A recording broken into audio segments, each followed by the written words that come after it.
Une dominante largement masculine autour de la table des grosses têtes, puisque l'éternel féminin n'est représenté que par Evelyne Leclerc. Bonjour. C'est un accident, je passais dans la rue, j'ai vu du monde, la lumière, je dis je vais rentrer. Oui, Il fait chaud. On s'en félicite. Il y a du beau monde. Ces messieurs savent que vous ne leur volerez pas les réponses. Non.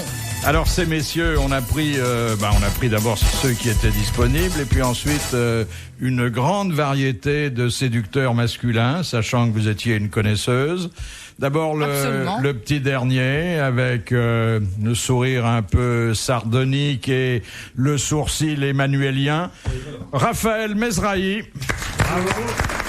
Bravo Raphaël, 2-3 dans l'aube. Vous allez bien, Philippe? Vous aimez ce sourcil un peu charbonneux chez j'aime bien l'œil noir un peu mystérieux, on ne sait pas ce qu'il pense. On sait même pas s'il y a un œil en dessous, hein. Ah si, quand même, oui. Si, l'œil est apparent quand même, Philippe, faut pas non plus... Mais c'est J'adore l'humour. C'est la teinte des poils ou de la crasse? On ne sait pas s'il est voyou ou honnête, j'aime bien. Oh, ça doit être mi-lard, mi-cochon. Alors le petit qui l'attaque, mais en fait qui est jaloux de sa prestance et de sa pilosité, c'est Sim. Bravo. Et moi-même. Non, mais j'aime bien monsieur Mizrahi, ça que j'adore. J'écoute vos chansons tous les jours. Non, c'est Mezrahi. Il confuse. Oui. Vous savez, c'est le journaliste demeuré de Patrick Sébastien. Il m'a piégé de façon effroyable. Enfin, j'en ai un bon souvenir. Alors, régénéré par la mère, à laquelle il a confié, mais dans des salles de bain spécialisées, son anatomie dodue, Jean-Pierre Coff. Bravo. Bravo Jean-Pierre. Bravo. Vive Jean-Pierre Coff. Et également familier de la mer, mais pas sur terre, lui, au large, bien loin. L'amiral Olivier de Kersauzon. Bravo, j'adore ce mec. Qu'est-ce que vous pensez de la thalassothérapie, ou amiral? C'est très bien. Très bien. Bon, bah, ça va, c'est terminé, c'est très bien. Bah voilà, on a tout dit. Quand on pense qu'il y a des gens qui font des conférences et des bouquins là-dessus, alors qu'il suffit de dire 3 mots, c'est très bien. Il n'en abuse pas, apparemment. Non. Mais de quoi elle se mêle? Moi, je suis de passage. Ah non, amiral, ah non. Ah non, mais attends, mais elle est là avec son sandwich et ses kilos en trop. Elle ferait bien d'aller à Saint-Malo se faire nettoyer. Mais je fais de la thalasso, j'adore ça. Ah bah je vais te dire, tu devrais en faire plus, non mais à quoi Je vais y retourner d'ailleurs. Ouais, bah retourne-y. C'est pas parce que j'ai amené un petit sandwich de rien du tout. Je voudrais poser une question à Olivier, c'est possible? Oui, vas-y, mon cher Jean-Pierre. J'étais en Bretagne, qui est un pays que j'aime beaucoup. C'était la saison des amours. Du chou-fleur. Ouais. Et je n'ai vu dans aucun restaurant servi de chou-fleur. Et moi, je trouve que c'est un légume formidable. J'aime les choux-fleurs, j'aime les artichauts. Et je ne comprends pas pourquoi le prince de Bretagne, comme on dit, n'est pas le roi dans son pays. Il n'y a pas d'artichaut dans ce pays, on n'en mange nulle part, on n'en vend pas, et je trouve ça tout à fait consternant. Ouais, je me disais ça ce matin. Est-ce que tu as une raison? Est-ce que tu peux expliquer pourquoi les Bretons ne défendent pas un produit typiquement breton et qui est en plus un produit de qualité? D'abord parce que je pense qu'il y en a trop chez eux. Et que t'es toujours victime, t'as toujours envie de servir ce qui te paraît rare, et pas ce que tu as chez toi. Et c'est vrai, le chou-fleur dans les bistrots bretons, ils t'en servent pas. Il faut aller en Alsace pour bouffer du chou-fleur, mais pas en Bretagne.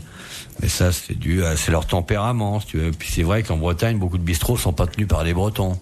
C'est dommage aussi. Oui. C'est des saloperies d'étrangers qui viennent chez nous. Et on a découvert dans l'artichaut l'artichaut dingue. Ils ont abattu dernièrement 10 champs d'artichauts. Ah oui. Parce qu'il paraît que c'est très contagieux. L'artichaut dingue. Ah oui. Depuis l'histoire de la vache folle, Evelyne Leclerc, elle n'ose plus quitter l'Angleterre. Je sais que là-bas, elle sera peut-être pas abattue. Mais elle sera contente de te voir. Le gros défaut de l'artichaut, c'est qu'il fait péter. Sinon, c'est délicieux. Ah ouais. Là, mais ça dépend par où tu le manges. mélangez tout, la vache et l'artichaut. On est perdu un peu. L'artichaut fait péter, c'est bien connu. Oui, mais attends, le chou-fleur fait péter, le poireau fait péter, la salade verte fait péter, tout fait péter. Tout ce qui est vert fait péter. Ah là, les puisqu'il y a capacité de fermentation. Que ce produit est tellement frais qu'il peut fermenter. Ah, je suis content d'apprendre D'où ça. tu crois que viennent les vents forts sur les côtes de Bretagne?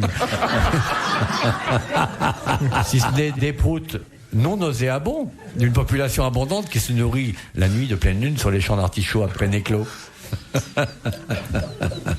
Non, mais l'artichaut fait péter lorsqu'il n'est pas de première qualité. Parce qu'il y a ça aussi, si tu veux, que entre le moment où tu le coupes, et tu sais, les becs coupent avec des queues assez longues pour pas qu'on voit l'oxydation de la queue. Alors l'artichaut, faut pas le bouffer tard. Si tu veux, souvent l'artichaut, physiologiquement, tu n'as pas un vieillissement très rapide, il peut rester 15 jours. C'est vrai, le vieil artichaut a eu le temps de fermenter à l'intérieur, sous ses petits poils, à l'intérieur de ces merveilleuses couronnes.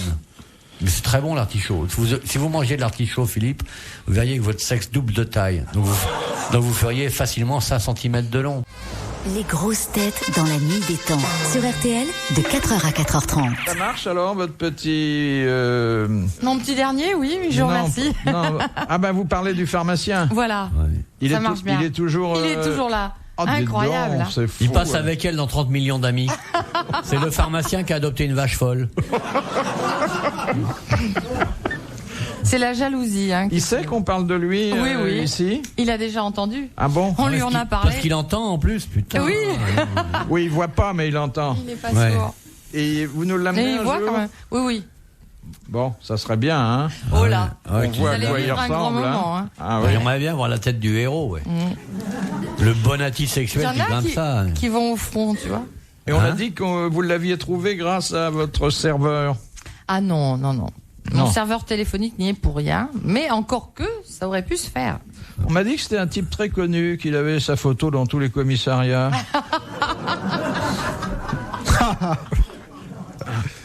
Il n'est pas Alors, pharmacien, ça, Bernard? c'est drôle. On l'accusait d'avoir mis la main sur un gros sac.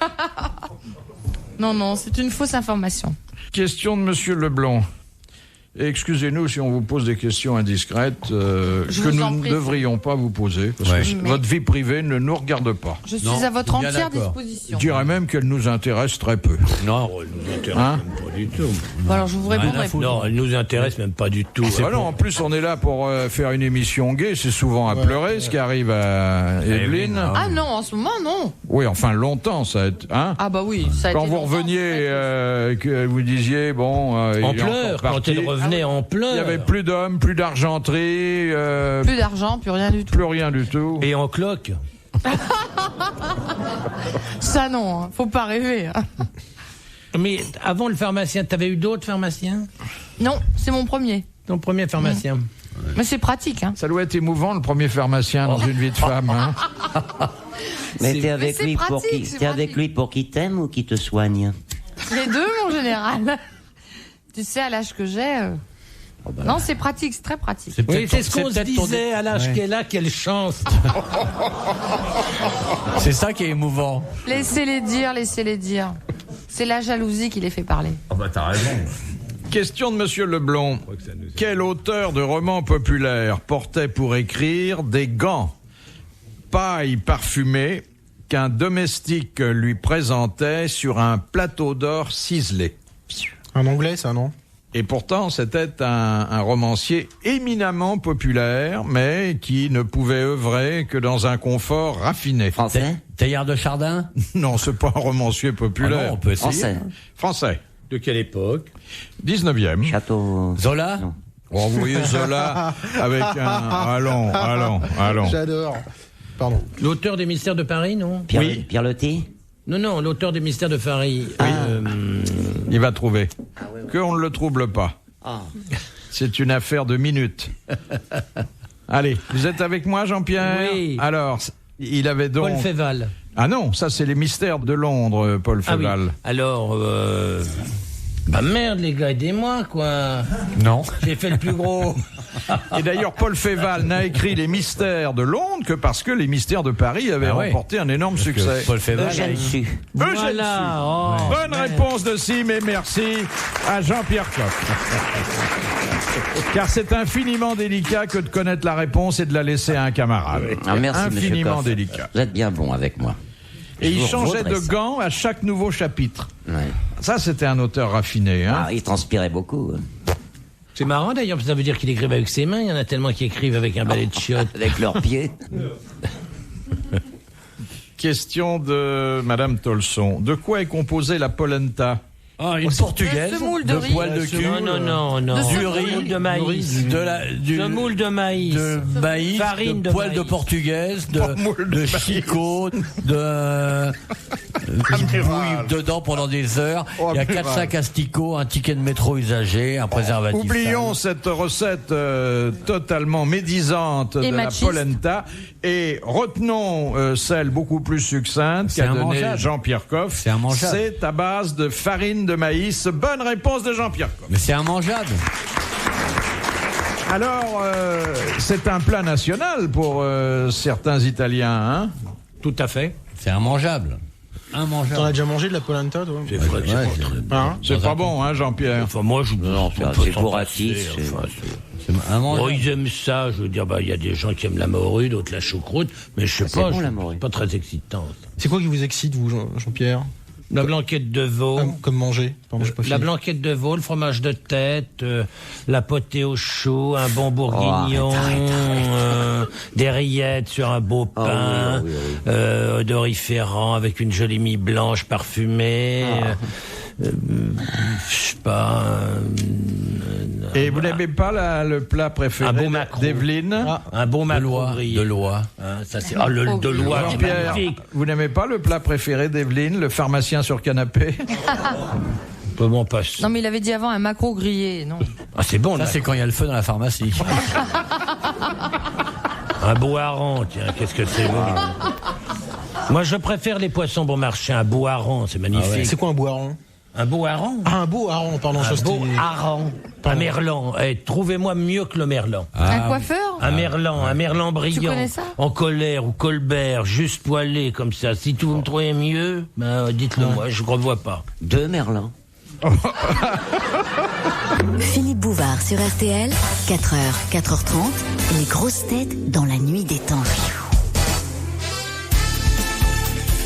Dernier rendez-vous pour aujourd'hui de vos grosses têtes dans la nuit des temps du 18 août 1996 autour de Philippe Bouvard, Evelyne Leclerc, Jean-Pierre Coff, Olivier de Kersauzon et un petit dernier, Raphaël Mesrahi. Alors, puisque vous aimez certains poissons populaires, voici une question de Madame Langlois de Moulins. Qu'est-ce qu'un hareng gai?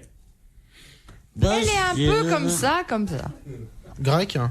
Un hareng gai. C'est quelqu'un que l'on harangue. C'est-à-dire C'est que l'on avant ou interpelle après dans la période foule. des amours, c'est ça? Alors oui, c'est un hareng qui n'a plus d'œufs ni de laitance. Qui n'a plus de bouvard. Voilà. Qui n'a plus de laitance. Il n'a plus de laitance. Bonne réponse de Jean-Pierre Coff. On aurait pu croire, oui, que c'était un hareng qui avait des mœurs un peu spéciales. Est-ce que les animaux sont... Ah, les chiens, oui. Surtout Ah, bah oui. Pas les chiens. poissons. Les poissons, chiens. non. Les chiens, les vaches, tous les animaux. Oh, les vaches, oui. Entre elles. Les bouvardes sont homosexuels. Ma voisine avec la concierge. Les chevals aussi. Le cheval et... Les chevals aussi, ils ont ça. Les éléphants. Oh, l'éléphant, ça Les m'étonnerait. éléphants homosexuels, ils sont roses en général. Sinon, il y a plein. Tous les Ils ont animaux, toujours une queue de disponible, en tout Ouais. cas. Tous les animaux ont des tendances diverses. Et Jean-Pierre, il y a des sexes féminins chez les harengs? Il y a forcément un mâle et une femelle. Pardon, oui. je sais pas, je dis Sauf dans certains coquillages qui ont la chance d'être hermaphrodites, c'est-à-dire qu'ils choisissent le moment où ils ont leur sexe. Vous pensez que c'est une chance? Ah, ça moi je crois. Ah, vous auriez aimé, hein? Ah, j'aurais adoré. Ah oui. Ah oui, moi j'aurais beaucoup aimé être hermaphrodite. Ça vous fait quoi d'être un homme devant moi? Strictement rien. Ça m'amuse. C'est-à-dire, le matin, en se levant, au lieu de dire quelle cravate je vais mettre, Non, mais on dit peut choisir. quel sexe vais-je Mais adopter. oui, mais on peut choisir avec qui on va passer la journée ou la nuit. C'est formidable. Ouais. L'huître est jamais sûr. Si c'est avec un homme et une femme, là en cours de jeu, putain merde, j'ai pas mon kit et tout. Ah, mais ça veut pas dire parce qu'on est hermaphrodite qu'on peut pas non plus avoir une relation avec une autre personne du même sexe que soi. Ah oui? Oui, oui. Non, mais on verra après, je vous donnerai des cours. Je vous raconterai comment ça se passe. Question de Mademoiselle Fritz de Cornimont. Alors, je vous ramène là à un plat éminemment populaire qui est le plat des Français quand leur économie ne va pas. De quoi se compose la panade? Du pain trempé? Alors, il y a du pain trempé dans de l'eau, et puis Du lait. Du vin. Dans du lait ou du vin? du lait. Du sel. lait. Du sucre. Un peu de vomi. Et du sucre. Non. Et du sel et de l'huile. Un jaune d'œuf. Non. Du blanc d'œuf. Non, attendez, la vraie panade, celle Dans laquelle qu'on on fait est de temps en temps. à Un rat. l'économie. Un rat. Un peu de vinaigre. Alors, Des le raisins. pain trempé, Du du lait. lait bouilli, et puis une petite, mais alors toute petite noix De sucre. De De beurre. beurre. De beurre. Mais vraiment, ça c'est pour la panade de luxe. Hein. C'est la panade du dimanche. Voilà, bonne réponse collégiale mixte.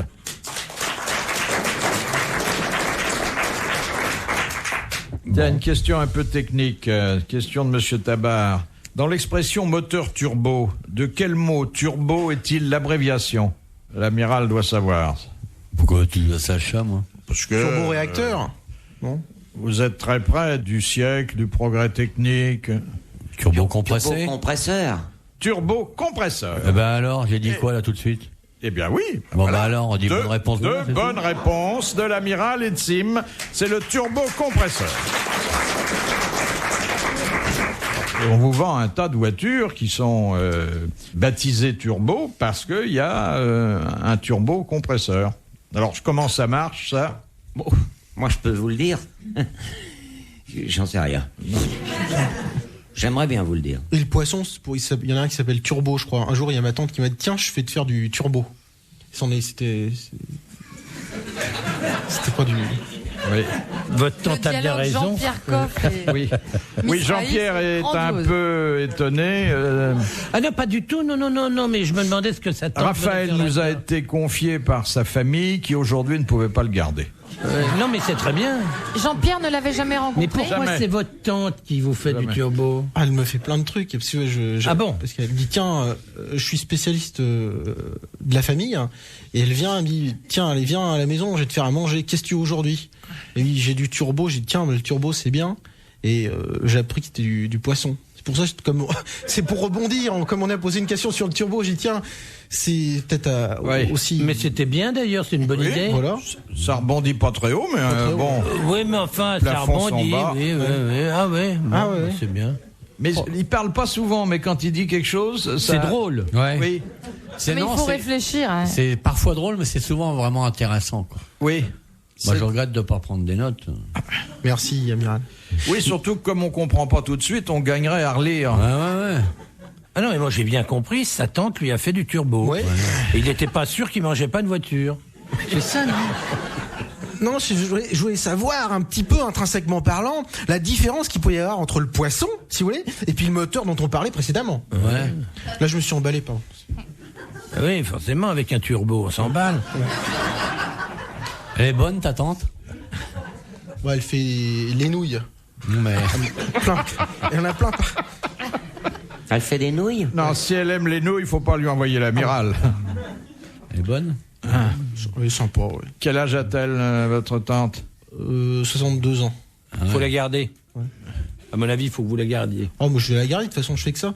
Je me rappelle quand j'étais petit, elle me faisait des pâtes, elle les faisait elle-même, un blot de pâtes comme ça, de la pâte épaisse comme ça, puis elle en retirait les bouts comme ça, et puis elle en faisait des petits. Ouais. Et ça faisait après plein de pâtes, quoi, des... Elle a une recette intéressante, hein? Ah ouais. Peut-être ça oui. peut vous aider, peut-être Jean-Pierre, si... Non, ça vous non, intéresse. non, ça me fait envie. Alors je vous recommande les petites pâtes qui correspondent à des lettres de l'alphabet, parce qu'en mangeant sa soupe, Oui, on mais sa s'instruit. tante ne sait pas écrire. Ah oui. Retrouvez les grosses têtes dans la nuit des temps à tout moment sur RTL.fr.